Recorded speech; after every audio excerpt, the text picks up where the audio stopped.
जय मातेश्वरी साथियों, भगवती ज्योतिष समाधान में आप सभी का स्वागत है। आज से पहले की क्लास में हम जान चुके हैं 12 राशियां होती हैं। इन 12 राशियों के नंबर होते हैं और इन्हीं 12 नंबरों पर 7 स्वामी होते हैं। इन 7 स्वामियों के स्वभाव के बारे में मैं आपको बता चुका हूं। राहु और केतु को किसी भी राशि का स्वामित्व तो नहीं मिला हुआ है, लेकिन ये जो है हमारी जन्म कुंडली पर बहुत ज्यादा इफेक्ट डालते हैं। आज हम बात करेंगे राहु की। राहु जिनका नाम है स्वरभानु,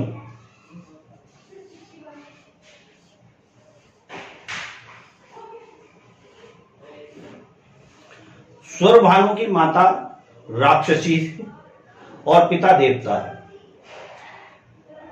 जब ये स्वरभानु बड़े हुए और अपनी शिक्षा के लिए बृहस्पति देव के पास पहुंचे तो सभी देवताओं ने इनको शिक्षा देने से मना कर दिया। उसका कारण था इनकी माता राक्षसी है। तब ये वहां से जाके शुक्र देव के पास पहुंचे और इन्होंने अपनी सारी व्यथा को बताया। शुक्र देव ने इनको ज्ञान दिया और शुक्रदेव राहु के गुरु कहलाए। गुरु से अपनी पूरी शिक्षा प्राप्त करी इन्होंने। शुक्रदेव ने इनको शिक्षा इसलिए भी दी क्योंकि उन्हें पता था कि यह देवताओं के गण में भी जा सकते हैं और राक्षसों के यहां मेरे शिष्य के रूप में भी आ सकते हैं, तो मुझे दोनों तरफ की जानकारी मिल जाएगी, इसलिए इनको जो है पूर्ण शिक्षा दी गई। अगर आपको ज्ञात हो, आपने कथा सुनी भी हो कि समुद्र मंथन हुआ था और समुद्र मंथन में जो चीजें निकली थी उनको जो है इस संसार के लिए और इस ब्रह्मांड के लिए दिया गया, जिसमें से 3 चीज और महत्वपूर्ण थी। एक था अमृत, दूसरा था विष और तीसरा थी मदिरा। विष शिवजी जी ने अपने कंठ में धारण करा था, अमृत देवताओं को बांटने के लिए रखा गया और मदिरा राक्षसों के लिए रखी गई। अब इसका वितरण किस तरीके से करा जाए, इसके लिए विष्णु भगवान को कहा गया।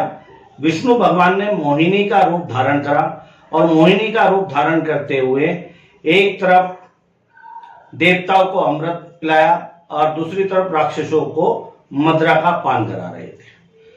यह सब चीज देखते हुए स्वरभानु को कुछ ऐसा महसूस हुआ कि यहां कुछ गड़बड़ हो रही है, तो वो देवता का रूप धारण करके सूर्य और चंद्र के बीच में जाके बैठ गए और अमृत पान किया। लेकिन सूर्य और चंद्रमा के बीच में बैठते ही सूर्य चंद्रमा को ऐसा एहसास हुआ कि यह जो व्यक्ति बैठा हुआ है यह हमारे गण का नहीं है। तो विष्णु भगवान ने अपने सुदर्शन चक्र से स्वरभानु का सर धड़ से अलग कर दिया।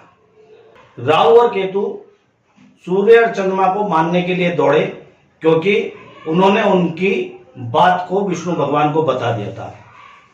दोनों अपनी जान को बचाते हुए शिवजी जी के पास पहुंचे। शिवजी जी ने दोनों की बातें को सुना और शिवजी जी ने राहु और केतु से पूरी जानकारी ली। राहु केतु ने बताया कि विष्णु भगवान और देवता जो है हमारे साथ छल कर रहे थे, हमें मदिरा पिला रहे थे और देवता गणों को अमृत पिला रहे थे। तो इस सब चीज को देखते हुए मैंने भी छल करा, मैंने देव का रूप धारण करा और देव का रूप धारण करके मैंने अमृत पी लिया। इसमें मेरी क्या गलती है? मेरा सर क्यों काटा गया? जहां बेईमानी हो रही थी वहां मैंने भी बेईमानी कर ली। इस चीज को देखते हुए शिवजी जी ने उनसे कहा कि आपका कथन सही है, इन दोनों की वजह से आपका यह हाल हुआ है, आपका सर धड़ से अलग हुआ है। तो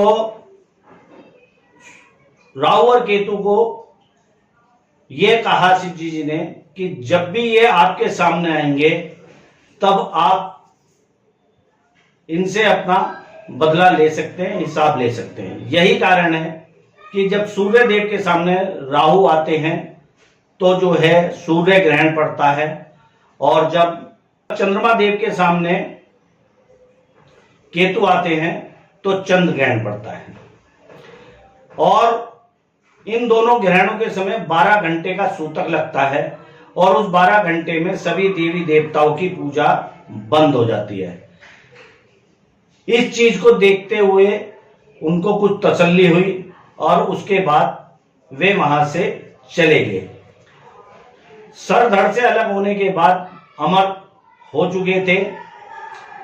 यही कारण है कि जो है राहु देव और केतु देव दोनों एक ही शरीर के दो हिस्से हैं। राहु उग्र स्वभाव के हैं, उग्र है। छाया ग्रह होने के कारण भ्रमित करते हैं।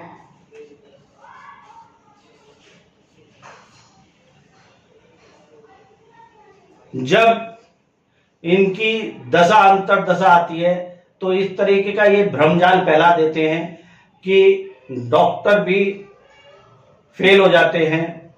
किसी तरीके की कोई भी बीमारी निकलती नहीं है, लेकिन व्यक्ति बीमार होता है, दवाइयां भी नहीं लगती हैं। आक्रामक हैं,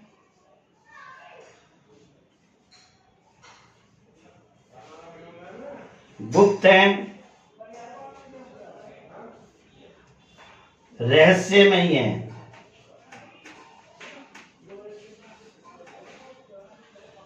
जितने भी तंत्र मंत्र की शिक्षा है वह राहु के समय में या राहु की महादशा और अंतरदशा में व्यक्ति सीखता है।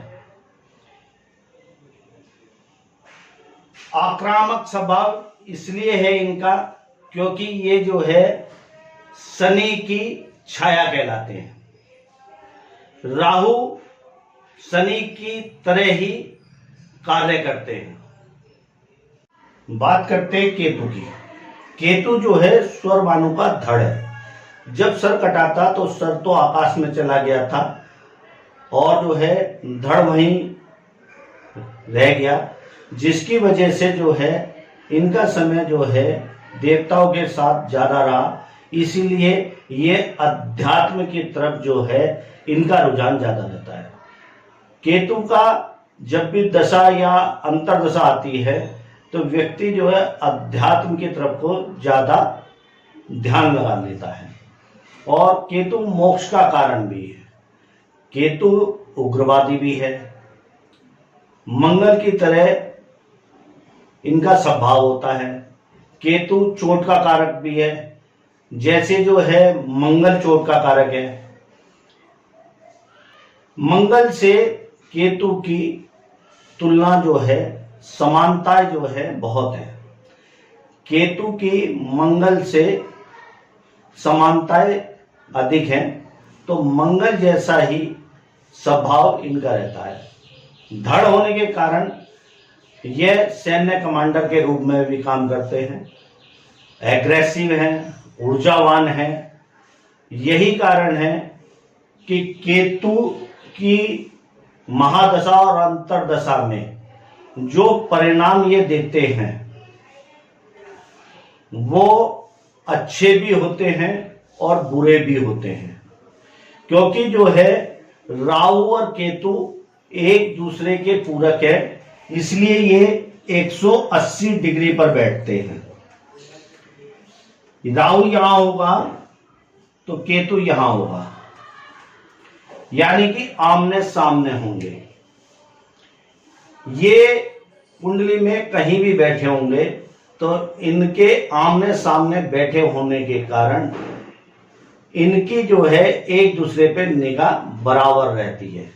यही कारण है कि केतु जो है अगर कोई सही काम करने भी जा रहे होते हैं तो राहु की दृष्टि के प्रभाव से भी इन पर जो है फर्क पड़ता है।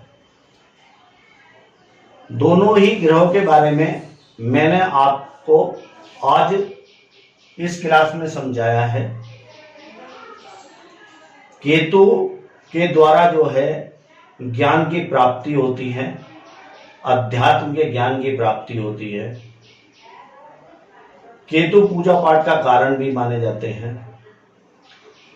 अब इस क्लास को यहीं पर हम विराम देते हैं और आप सभी से मैं रिक्वेस्ट करता हूं कि आपको मेरी बातें समझ में आ रही हो और मेरी क्लास अच्छी लग रही हो तो आप मेरे चैनल को लाइक करें, सब्सक्राइब करें और बेल आइकन का बटन दबाएं।